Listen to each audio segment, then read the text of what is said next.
Olá, meus queridos! No vídeo que está vindo aqui, nós vamos ver uma situação que é quando você pode se apaixonar pelo seu terapeuta. Por que que isso pode acontecer? Quais são as problemáticas disso e como resolver essa questão caso ela aconteça?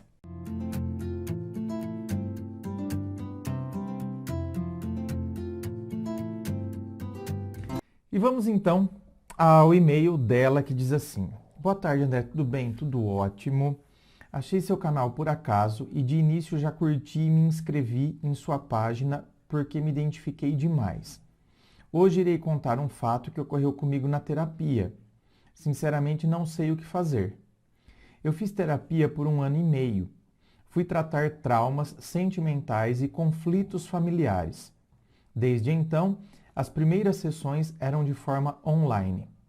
Após 4 sessões, o terapeuta me disse que daria 2 sessões presenciais para mim, em questões de técnicas e saber dominar tudo para ter resultado.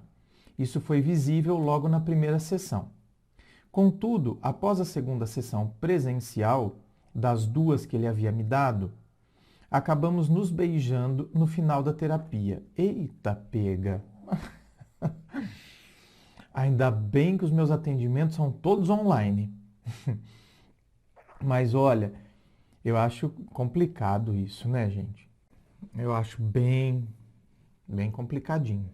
A partir daí, as minhas sessões, que eram online, começaram a ser presenciais.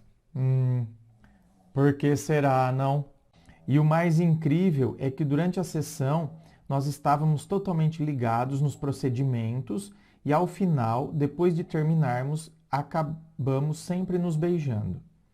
Eu cheguei a comentar com ele que parecia que eu conhecia ele de outras vidas, pois tamanha era a minha conexão com ele. E aí já começa com esse negócio de já conheço de outra vida.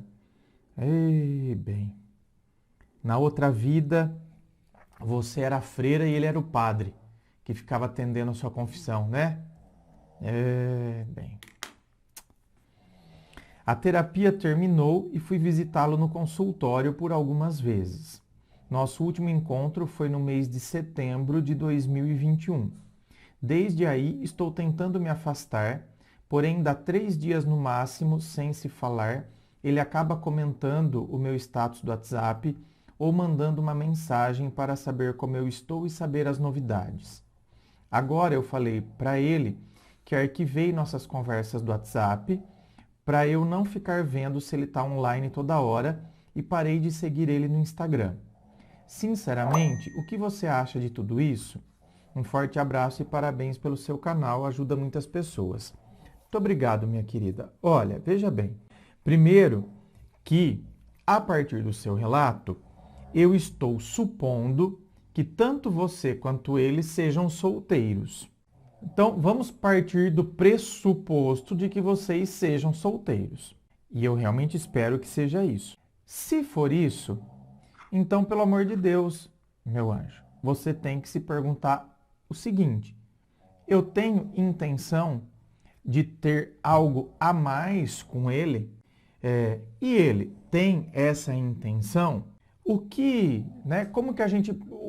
Como que você imagina? Você se imagina saindo outras vezes com ele, ficando com ele? Por que dessa resistência de arquivar a conversa, de não ficar vendo se ele está online? Por isso que eu estou sentindo um cheirinho estranho. Parece que tem carniça escondida por aqui. Eu não sei. Eu estou achando que, sinceramente, eu não acho que vou bloquear, né, silenciar, não é silenciar, arquivar. Por quê? Só porque ele é o terapeuta? Porque assim, que ele tem que deixar de ser o seu terapeuta, isso é meio que evidente. Né? Pelo amor de Deus, está tudo misturado aí. Então, é óbvio que essa relação profissional tem que ser quebrada. Agora, aí é que tá. Eu não estou entendendo o porquê de eu querer arquivar a conversa se o cara está demonstrando interesse. Então, eu acho que tem alguma coisa que não foi especificada nesse e-mail.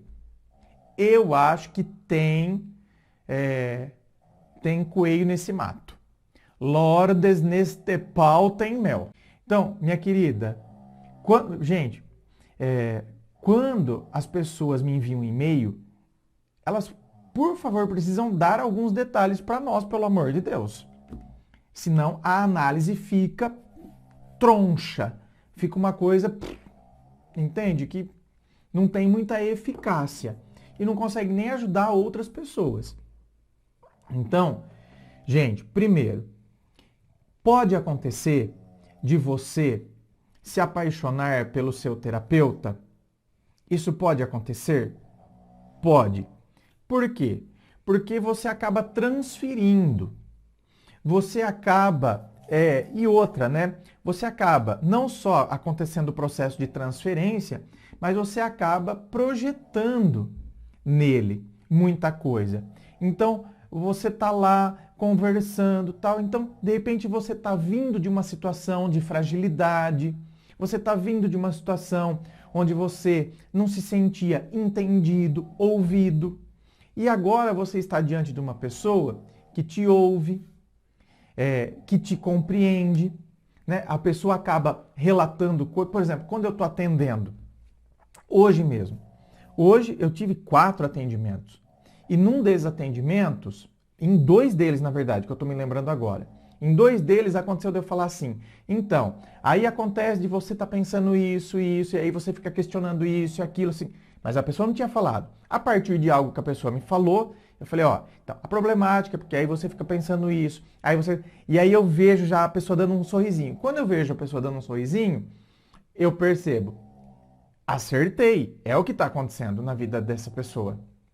E aí o rapaz falou para mim, André, é exatamente isso que eu pensei. É exatamente isso que está me corroendo por dentro.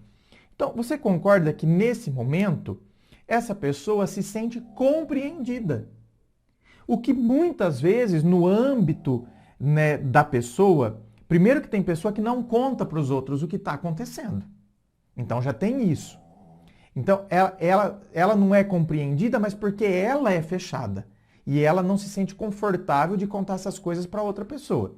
E outra questão, então, tem gente que não conta e tem gente que até conta para os familiares. Mas aí que tá, os familiares não são especialistas na área. Então, por vezes, eles não conseguem compreender o que a outra pessoa está passando.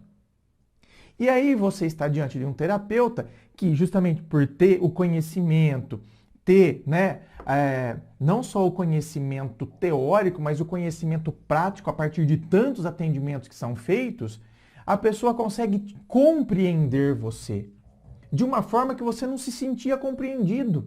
Então, talvez, nesse processo de fragilidade que você se encontra, você acaba encontrando um lugar de conforto.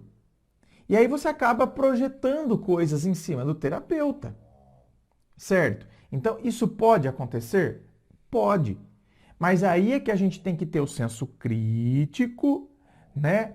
De perceber isso e de falar, bobeira, estou projetando aqui no cara uma coisa que na verdade é porque eu passo por esse processo de fragilidade, estou me sentindo, né, parece que a pessoa me acolhe, a pessoa me entende, então assim, eu me afeiçoo à pessoa. Dito isto, tem problema, então, eu me envolver com o terapeuta? Olha, o problema é se eu quiser manter a relação profissional com ele. Se eu quero manter a relação profissional com ele, fica uma coisa meio estranha, porque assim, primeiro que se você estiver apaixonada pelo terapeuta, mas o terapeuta não sabe que você está apaixonada por ele. Mas ele, claro, ele pode começar a perceber, óbvio. Mas vamos imaginar que você não fala nada, você não dá a entender que você está apaixonada por ele, nada.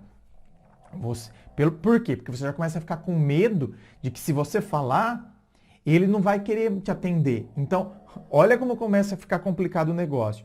Aí você começa na verdade, eu tenho medo de falar para ele, ou dar a entender um sinalzinho que seja de que eu estou apaixonada por ele, porque aí eu vou deixar de estar na presença dele.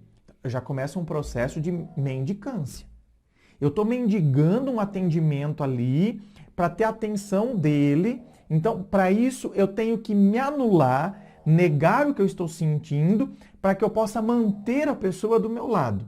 Outra problemática é, se você não dá a entender que você está apaixonada pelo terapeuta, além de você se anular desse jeito, você não vai aproveitar mais a terapia.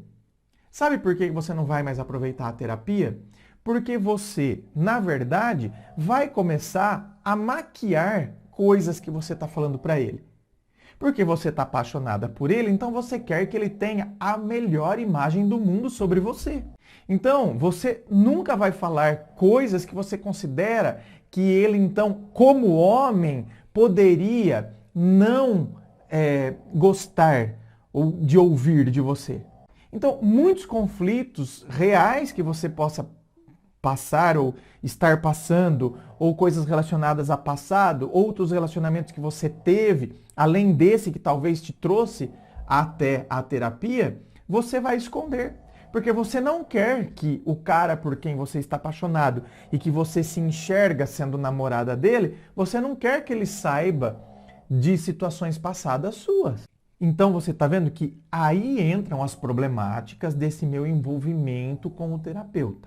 Agora, caso eu fale isso para o terapeuta ou o terapeuta também tenha demonstrado interesse por mim, então aí é óbvio que essa relação profissional precisa ser quebrada. Porque agora não tem mais condições de ter essa relação profissional. Porque agora tem uma relação pessoal e afetiva envolvida aqui. Como que o terapeuta vai... Não tem como, é impossível, né? Manter... Não tem como. É igual um juiz de direito. Como que o juiz vai julgar um caso que é da própria família dele? Enfim, é isso, né? Eu quis fazer esse e-mail ser produtivo para quem está assistindo, porque, na verdade, a partir da história que ela contou aqui pra gente, em cima da história em si, não tem como a gente aferir muita coisa. Porque, para mim, está faltando elementos aqui nesse e-mail, né? Então, eu trouxe toda essa problemática de envolvimento com o terapeuta para a gente poder tirar proveito a partir desse e-mail, porque o e-mail em si mesmo, né, tá super carente de elementos para que a gente possa realmente falar alguma coisa em cima da história. Inscreva-se, fico aqui aguardando a sua inscrição. Se você curtiu, dá o seu joinha. E claro, lembrando a você que aqui embaixo, na descrição do vídeo, tem as informações da gravação privada, que é a análise sigilosa do seu caso, da sua história, compartilhada somente com você, sem fila de espera. Tem também as informações dos pacotes de atendimento online, tem as informações dos meus livros Dor de Amor Tem Jeito, Seu Amor Próprio Te Salvou, que vão te auxiliar neste processo do autoconhecimento. Muito obrigado, beijo no coração e, é claro, um forte abraço.